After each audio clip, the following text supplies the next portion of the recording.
પોરબંદરમાં શ્રાવણ માસના દ્વિતીય સોમવારની અનોખી રીતે ઉજવણી કરવામાં આવી હતી, જેમાં ગજાનન ચેરિટેબલ ટ્રસ્ટ દ્વારા ધાર્મિક અને સેવાકીય એમ ત્રિવિધ પ્રવૃત્તિ યોજી શ્રાવણ માસની ભક્તિ સાથે ખુશીઓની વહેંચણી કરવામાં આવી હતી.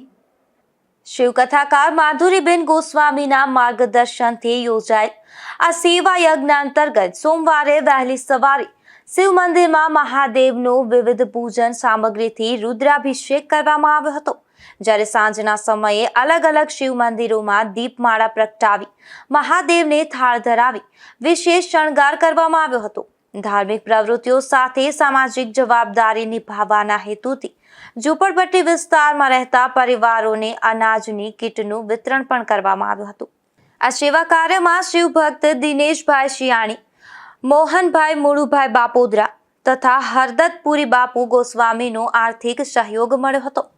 આ ઉપરાંત ગૌ સેવાના ભાગરૂપે ગાયોને ઘાસચારો, કૂતરાઓને રોટલા તેમજ કીડીઓને કિરિયાળું પૂરવામાં આવ્યું હતું. શિવકથાકાર માધુરીબેન ગોસ્વામીના જણાવ્યા અનુસાર અન્ય એ જ બ્રહ્મ છે અને જરૂરિયાતમંદોને અન્નદાન કરવું એ ઉત્તમ સેવા છે. ગજાનન ચેરિટેબલ ટ્રસ્ટના પ્રમુખ ભરતગીરી ગોસાઈ અને તમામ સભ્યોના આયોજનથી દિવસભર ધાર્મિક તથા સેવાકીય પ્રવૃત્તિઓ યોજાઈ હતી.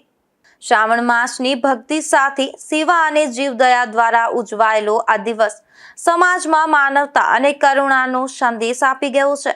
નેપુલ પોપટ સાથે અશોક થાનકી, ગુજરાત ન્યૂઝ, પોરબંદર.